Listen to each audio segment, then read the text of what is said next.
Hello everyone, আসসালামু আলাইকুম। আপনারা সবাই কেমন আছেন? আমি আলহামদুলিল্লাহ অনেক ভালো আছি। তো আজকে আপনাদেরকে ওয়েলকাম জানাচ্ছি রুনাস কিচেনের আর একটা নতুন ভিডিও নিয়ে। তো আজকের ভিডিও রেসিপি হচ্ছে ছোলা ভুনা। তো আমার রেসিপিটা দেখার জন্য আমার সঙ্গেই থাকুন।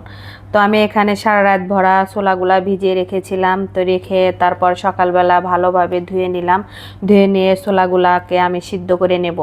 তো ছোলাগুলাকে আমি এই যে প্রেশার কুকারে দিয়ে একটু লবণ একটু হলুদ দিয়ে একটু ভালো করে নেড়ে চেড়ে নিয়ে তো এখন সেদ্ধ করে নেব। তো এখন একটা আলু দিয়ে দেবো এর ভিতরে সেদ্ধ করার জন্য।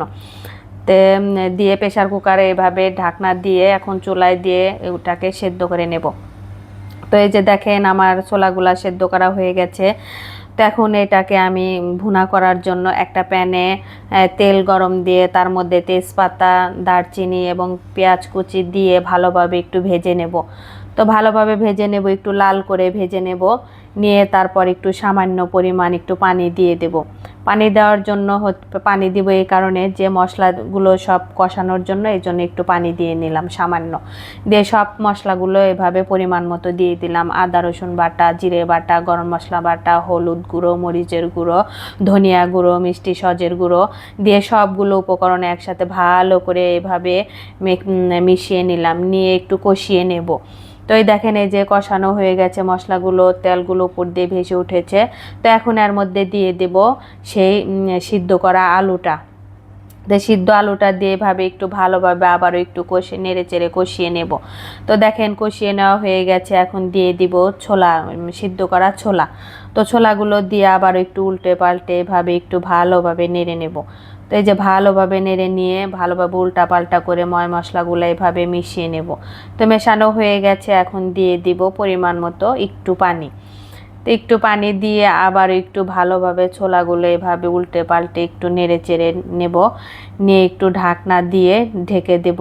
দিয়ে কিছুক্ষণের জন্য রান্না করে নেব।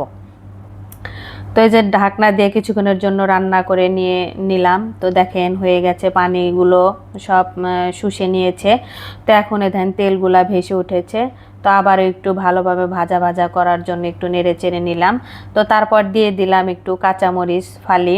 তো কাঁচামরিচটা দিলাম এই কারণে কাঁচা কাঁচা একটা কাঁচামরিচের একটা গন্ধ আসে, আমার কাছে অনেক ভালো লাগে।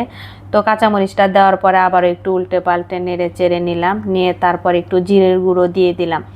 তো এই যে জিরের গুঁড়ো দিয়ে আবার একটু ভালোভাবে এভাবে মানে নাড়াচাড়া করে একটু মিশিয়ে নেব। নিয়ে একটু এই যে ভাজা ভাজা করে নিলাম। তো এই যে হয়ে গেল আমার ছোলার ভুনা রেসিপি। তো আমার রেসিপিটা কেমন লেগেছে সবাই কমেন্টে জানাবেন। আর বেশি বেশি লাইক কমেন্ট শেয়ার করবেন। আর কে প্রথম স্টার পাঠাবে দেখি, আপনার স্টারই আমার পরের ভিডিওর অনুপ্রেরণা। তো সবাইকে ধন্যবাদ। আল্লাহ হাফেজ।